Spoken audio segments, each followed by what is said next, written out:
எல்லாருக்கும் வணக்கம். இன்றைக்கி சூப்பராக எனக்கு பிடிச்ச மாதிரி நண்டு மீனெல்லாம் வாங்கியிருக்கேன். பாருங்கள் என்னெல்லாம் வாங்கியிருக்கலான்னு.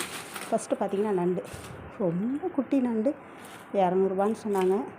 இப்போ மீனெல்லாம் பிடிக்கிற தடை காலங்கிறனால சரி பரவாயில்ல அப்படின்ட்டு வாங்கிட்டேன். ரொம்ப நாள் ஆகுது சரி அப்படின்னு வாங்கியாச்சு. அதுக்கப்புறம் பார்த்திங்கன்னா எனக்கு இந்த மீன் ரொம்ப பிடிக்கும். குழம்பு வச்சா காரப்பொடி போட்டு குழம்பு வச்சா அவ்வளோ நல்லது, ப்ளஸ் டேஸ்ட்டாகவும் இருக்கும்.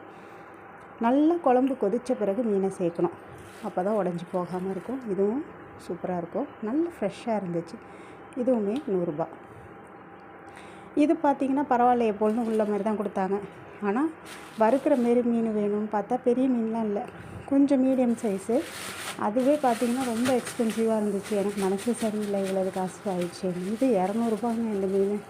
எப்பொழுதும் பார்த்திங்கன்னா இது 100ரூபா ஓகேன்னு சொல்லலாம், 200ரூவா டபுள் ஆகிடுச்சு. இந்த பண்ணாலாம் பார்த்திங்கன்னா அந்தளவுக்கு ஒன்றும் டேஸ்ட் இருக்காது, எனக்கு பிடிக்காது. ஆனால் அந்த வரி போட்டிருக்குல்ல, இந்த நாங்கள் கடிசன்னு சொல்லுவோம், நல்லா அழுத்தமாக இருக்கும்.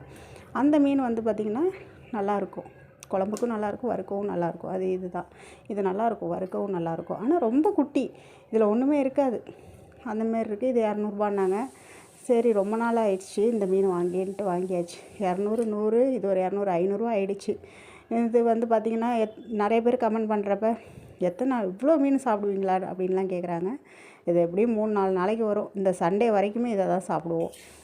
கொஞ்சம் கொஞ்சமாக பிரித்து க்ளீன் பண்ணி வச்சு செய்வோம். அடுத்த வீடியோவில் பார்க்கலாம்.